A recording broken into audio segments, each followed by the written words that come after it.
Okay, hey, we're back in 2 Kings chapter 17. 2 Kings, we're in 17. So I think it's been a month since we were in 2 Kings. We were in chapter 13 then, and we've skipped about 4 chapters, and I'll kind of explain why in just a second. The scripture's in front of you today that we'll be reading through. But we're moving there because what you have in chapters 14, 15, 16 is a list of kings. It's a list of kings of both Judah and Israel. And what you have is 4 kings of Judah and 6 kings of Israel. Let me tell you about them just very briefly. First of all, these kings of Judah were Amaziah, Azariah, Jotham, and Ahaz. And let me tell you what's going on in Judah at this point. Things are not great, but they're also not terrible. It's pretty so-so, and that is until Ahaz becomes king. That's not to be confused with Ahab, all right? Ahaz becomes king, but in many ways, like Ahab, he walks away from the Lord, and it culminates in him actually offering his own son as a burnt sacrifice. I mean, just where he went, and he led the nation of Judah, it is a dangerous thing. Led the nation to practice idolatry, which is why he offered his son as a burnt sacrifice. And there's only one bright spot in his reign, and that is the very last sentence that speaks of his reign reads like this. It says, his son Hezekiah became king in his place. If you know about Hezekiah, incredible man used from the Lord, had a lot of other things going on, and in the next couple of weeks, we're going to study multiple weeks about Hezekiah. That's Judah. Remember, you have two nations right now. You have Judah, you have Israel. Now let's go to the kings of Israel. The kings of Israel, it's a much worse story. You have 6 kings during this time, and it's Jeroboam, I guess the second at this point, Zechariah, Shalom, Menahem, Pekahaniah, and Pekah. The last 5, now here's what's significant about these. The last 5 of these kings all reigned inside of 30 years. So if you think it's a short reign, about 6 years apiece, if you want to average that.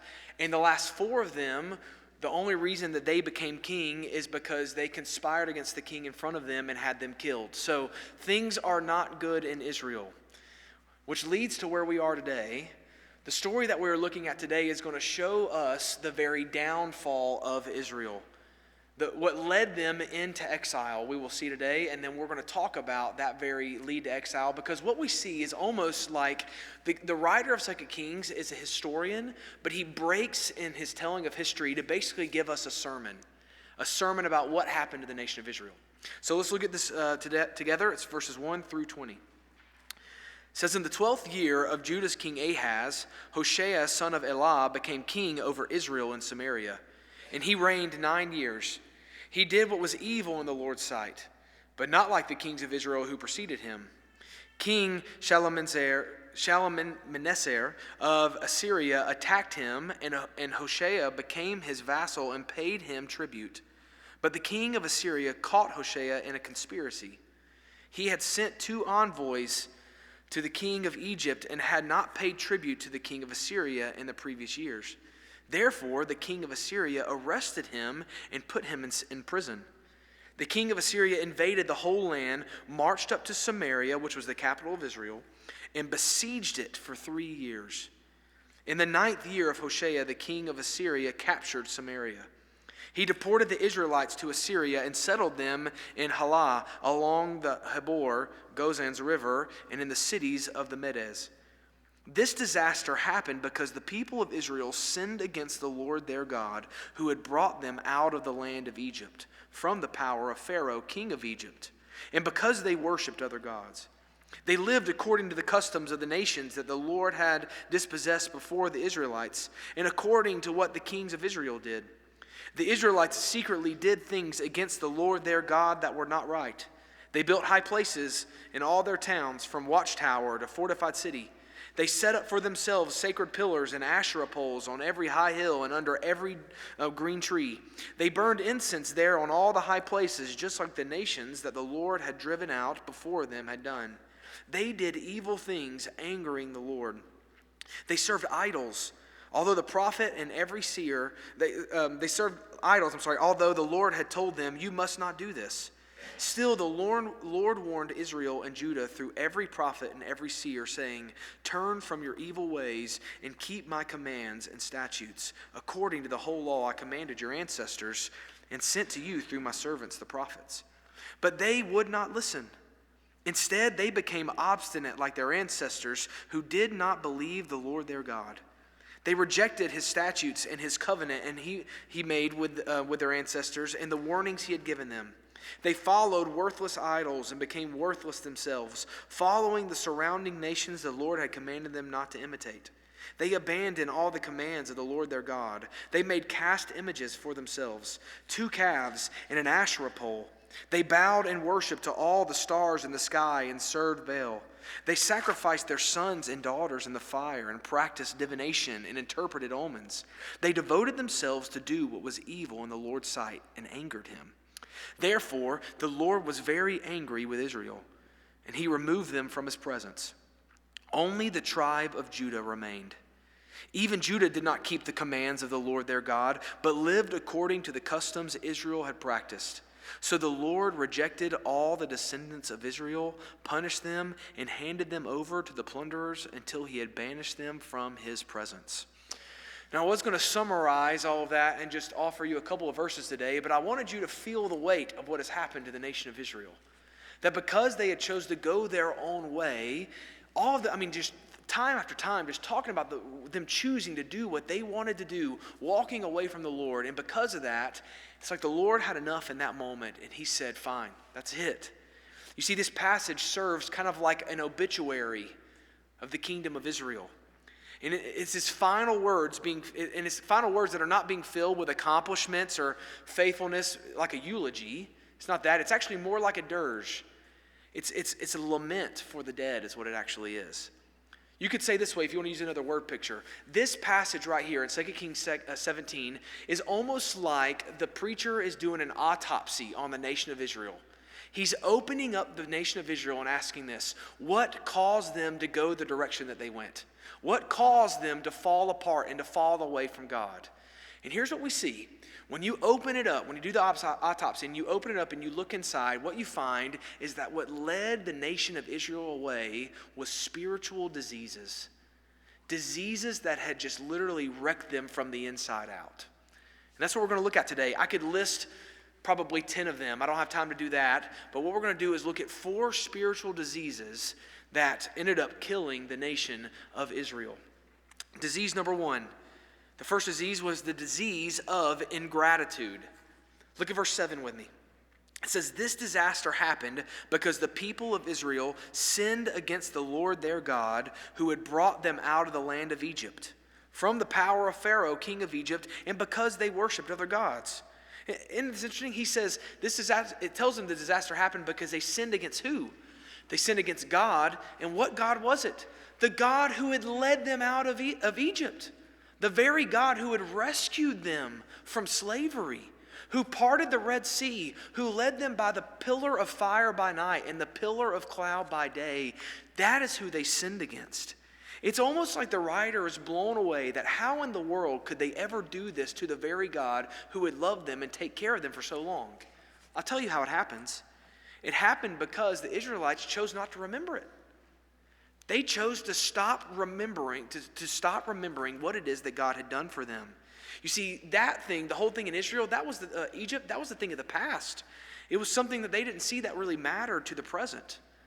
You see, here is a danger that we face in the Christian life. Many of you in this room have been following Jesus for a long time. And here's what can happen to us sometimes. We get in that rut of following Jesus, walking with the Lord. And when things begin to get bad or we have a hardship in our life, the question shifts from, God, look at what all you've done, to, God, what have you done for me lately? Those are 2 very different questions, 2 very different things. What happens is that we forget. We stop remembering. And when we stop remembering, we stop being grateful.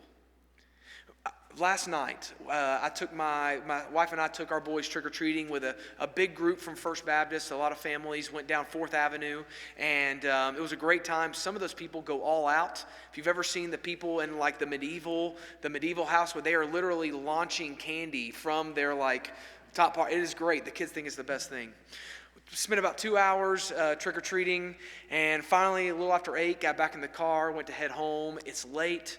And as soon as we walk in the house, what do you think my kids say? Dad, can we have some candy? Well, it's like 8:30. It's late. I'm tired. I'm not in the mood to wrestle them right now, if I'm being honest. And so I look at my kids. I say, hey, not tonight. We'll do it tomorrow. Do you think my kids said, that makes sense, Dad. That's sure. We'll go to sleep. Not what they said. You know what? They looked at me and they said this, both of them. It's funny. They like work in unison. They said, Dad, you never let us have any candy. You never you let us have any candy. And I literally go, whoa, stop right there. Before we left the house to go trick-or-treating, you each ate like 3 pieces of candy. And then while we were trick-or-treating, who knows how many pieces of candy you ate while we were doing that. I kept seeing you eat the candy. On top of that, since last Wednesday, when our Fallapalooza, they've been to 4 different events. And guess what they got there? Candy. And every single day since then, guess what they've eaten? Candy. Every day since then, guess what I've eaten? Candy, right? I mean, we've eaten candy this whole time. But that didn't matter in that moment. The only thing that mattered in that moment is that I told them no. You can't have any candy right now. And so their mind automatically went to this. You never let us have this. You never let us have it. That's a funny story, but it's amazing how easy it is for us to do it. These Israelites, the reason they got led away into sin is because they stopped remembering what God had done for them in the past. They forgot about it. So I'm going to give you a truth today. Forgetting about faithfulness in the past will naturally lead to ingratitude in the present. Forgetting about faithfulness in the past will naturally lead to ingratitude in the present. There is something that every one of us have to do. And you hear me say this often, but every single one of us have to make the decision to preach the gospel to ourselves daily, to remind ourselves what it is that Jesus has done for us. Because when we begin to take our eyes off of that, our eyes then get put onto ourselves, and we no longer begin to remember and reflect upon the beauty and the grace of God. We begin to forget about the fact that we don't deserve God's grace at all. And so you know what that means? It means that slowly the very disease of ingratitude begins to creep into our hearts. We have to be careful. We got to remember. Because here's what you'll find. It is amazing how much more willing you are to follow Jesus when you daily practice gratitude for what God has done for you. When you practice that gratitude, when you wake up in the morning and you just think about all the ways that God has blessed you, all the ways he's been with you, it's amazing how it changes your very heart. So the first disease they're struggling with is the disease of ingratitude. The second disease they're struggling with is the disease of invincibility. The disease of invincibility. Look at verse 9. It's a very interesting verse. It says, the Israelites secretly did things against the Lord their God that were not right. The Israelites secretly did things against the Lord their God that were not right. Look, the Israelites in this moment, here's what this means. They truly believed that they would not get caught. They believed they weren't going to get caught. And honestly, what probably creeped into their minds is even if they did, God wasn't going to do anything about it. Why? Because all of these years they've gotten away with it. They had become invincible. They thought there was no way they could be touched. In 2017, there was a major scandal that happened in the baseball world where the Houston Astros, actually it was caught in 2018, but the Houston Astros were caught cheating. I don't know if you remember the story. I'll kind of explain to you what happened. But the Houston Astros had a video room that was very close to their clubhouse, the dugout, okay? It was very close to the dugout. And what they were doing was they had a person who was sitting in the video room, and they were watching the live feed of the game. Now, if you've ever watched a baseball game, what you know is the camera comes in from behind the pitcher, and so you can see the batter and you can see the catcher. And if it's a good feed, what you can also see is the signs the catcher is putting down for the pitcher, for the pitchers they're wanting to use. And so what was happening is a person was in that video room, they were watching the live feed, they were learning the signs of the catcher, and they were discerning between what was a fastball and what was a breaking ball. And when they saw that the catcher put down a sign for the breaking ball, someone in the dugout would bang a trash can hard 2 times so the batter would know that a breaking ball was coming. Now, it's been said that the hardest thing to do in sports is to hit a baseball. If you've ever seen a baseball coming 95, 100 miles an hour, it is impossible. And you're basically having to make a thought in your mind about what pitch you think is coming before it gets there. Now imagine, It's either a fastball or a breaking ball that's coming at you. Well, this not only helped them win a couple of games, they went on and won the World Series. Here's why I tell you this. You see, what began as maybe an innocent way to get ahead, it turned into a full-on scheme that allowed them, in my opinion, to steal a World Series. Now, if there's an Astros fan in this room, I apologize, but it's true. Let's just own up to it in the moment, all right? They cheated, okay? But they did this. They what started as a small thing, you see, and what was maybe intended to be like a one-time thing for a one-time game, it turned into something they did for every single home game that season. You know why? Because they didn't get caught. They didn't get caught. So they kept doing it. And they kept doing it every single home game. You see why? Because when they weren't caught the first time, they began to feel invincible. Like they couldn't be touched. That's what sin loves to do to us. Is that when we begin to do something in secret and in private, we think there's no way anyone's ever going to find out. And here's what sin does. I've explained it to you this way before. Sin works on us like calluses do in our hands for when we work out. And so the first time it hurts. But then when we keep going back, we build these calluses on our hands and we don't feel it anymore. And then we don't even see that there's anything wrong with it. Our hands in some ways become invincible to the very bar that we're using for working out. That's what happens in our life. When we allow these things to fester, it makes us feel like we are invincible. But there's a problem with this. Here's what Jesus says in Luke chapter 12, verses 2 and 3. He says, "There is nothing covered that won't be uncovered. Nothing hidden that won't be made known. Therefore, whatever you have said in the dark will be heard in the light, and what you have whispered in an ear in private rooms will be proclaimed on the housetops." See, what Jesus teaches us is that the disease of invincibility will one day catch up with you. The Lord sees all, He hears all, and He knows all. And what He teaches us is that what is done in secret will be brought in the light. With that being so, it means that there is something that you can do to fight this spiritual disease. Do you know what it is? It's go ahead and expose it to the light. If it's going to be brought to the light anyways, expose it to the light. Confess it to your Father who loves you. Find forgiveness in Him, and then find healing by walking along other people who are also walking in the light. As long as you stay in the darkness, it means you will stay in a place where disease loves to thrive. You've got to get into the light. Third disease that we see here is the disease of unsatisfiable desires. Disease of unsatisfiable desires. Verse 15, it says, "They followed worthless idols and became worthless themselves." This verse teaches us a truth about idolatry. And it's this, that we become whatever we worship. See that? They followed worthless idols and therefore they became worthless. This means this, that us just setting our eyes on the things of this world is not just that, but as we continue to walk in that, it means we become more like it. It begins to dictate everything about us. It really does change us. And what's scary about it is that it changes us from the inside out. It means that we often don't see it until it's gone full growth into our life. I heard this story about a young girl who was 4 years old, and she lived in North Wales. This is from 1999. This blew me away. This 4-year-old girl started turning like yellowish orange. And so the doctors rushed her to her parents rushed her to the hospital because they thought, is something wrong with her kidneys? What is going on in this moment that she is turning orange? So the doctors began to run all these tests on her to figure out what was going on. And guess what they figured out the problem was? This little 4-year-old girl was drinking 1.5 liters of Sunny Delight every single day. Sunny D. I mean, it's good stuff, right? But 1.5 liters every single day. If you know anything about Sunny D, it is basically orange food coloring and sugar. That's all it is. And what happened to her is that as she drank this, over time, she was drinking so much of it that her skin literally began to take on the Sunny Delight. It began to literally stain her skin. She was becoming Sunny Delight. Is that not crazy?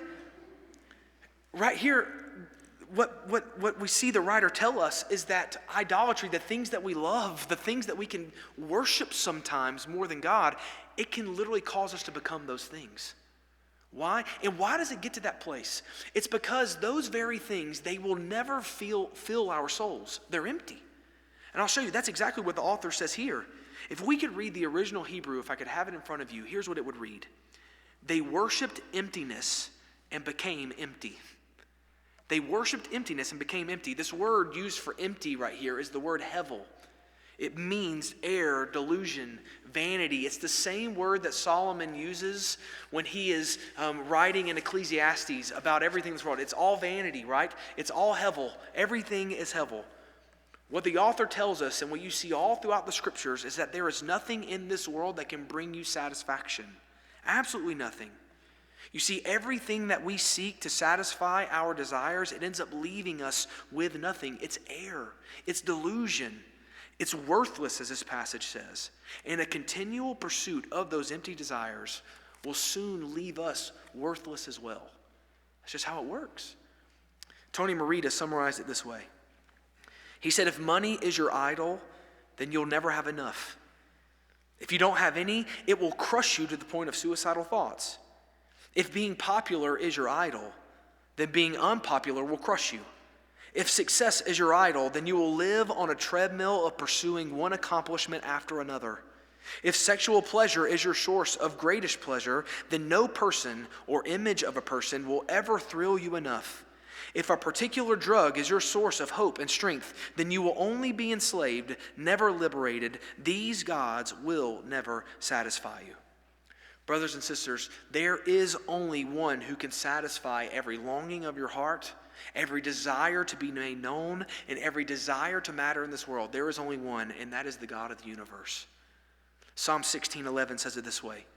In God's presence is abundant joy, and at his right hand are eternal pleasures. At the right hand of the Father is eternal pleasures. If you're looking today for a void to be filled in your soul, it's only going to be filled by God. It's only going to be filled by God. And then finally today, this is where we'll end. The last disease that we see here is the disease of obstinance. The disease of obstinance. Look at verse 14. It says, but they would not listen. Instead, they became obstinate, like their ancestors who did not believe the Lord their God. It's interesting. It's said that it's not that they just didn't listen to God's commands. It was that they refused to listen to God's commands. It's kind of like this. Tonight, when I go home after this, we're going to be putting the kids to bed. I'm going to be tired, and I guarantee you I'm probably going to sit down on the couch. And then Sarah's going to say, Justin, can you gather up all the trash and then move the trash can to the road? Now, most likely, 5 minutes later, she's going to come back by, and I'm probably still going to be sitting in the same place on the couch. And she's going to say, Justin, did you not hear me? And the truth is, no, I heard her. I just didn't want to listen in that moment. I mean, that's just reality. But then I'm going to have to get up, and I'm going to put the trash in. I'm going to take it to the road. Right? That's what's going on here. It's not that they didn't hear. It's that they refused to listen. And something even worse than that is this, that they purposefully closed their ears to the voice of God. That's a scary thing. You see, this is what can happen in our lives sometimes. We can get so deep in the spiral of sin that we get to the point where we don't even want to hear the voice of God anymore because we feel like there's no way out, or we feel like it's not worth listening to. And then we become stubborn, and we don't want to listen to anything at that point. And it tells us why that happened. It happened because they no longer believed in the Lord their God. They didn't believe in him anymore. As I conclude this today, let me just point this out. The major issue of the Israelites was not their actions, it was their heart. They had a diseased heart. And there is only one way that you can fix the spiritual diseases of someone's heart, and that's by getting a new one. And the good news for all of us in here today is that we know how we can get a new one. The Bible tells us that when we believe in him, he gives us a new heart. There might be someone here today who you are stuck. Those spiritual diseases have taken hold of you. And what you need today is a new heart. You need to believe in Jesus. But if I'm guessing for most of us in this room today, we have those new hearts. But here's what we know from living in this world. Having that new heart does not mean that we are not prone sometimes to letting this disease come back in, right? It happens. It happens. So here's our challenge as we leave here today. Let me leave you with this.